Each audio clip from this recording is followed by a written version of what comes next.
आदाब नाज़रीन, Z news में आपका खैर मकदम है। नेशनल कॉन्फ्रेंस जिला सदर रामबन सज्जाद शाहीन ने तमाम मुसलमानों को ईद उल फितर के पुरमसरत मौका पर मुबारकबाद दी।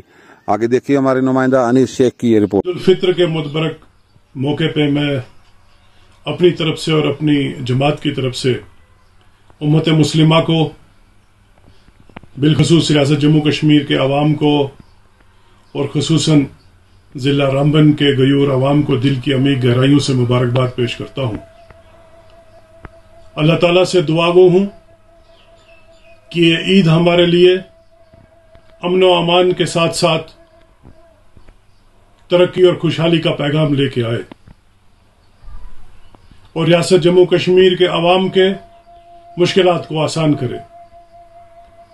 मैं तमाम अहले इस्लाम से दर्दमंदाना गुजारिश करता हूं कि वो इस ईद पे अपने हमसायों के साथ साथ गरीबों, यतीमों और मिस्कीनों का ख्याल रखें और इस ईद को सादगी से मनाएं। शुक्रिया।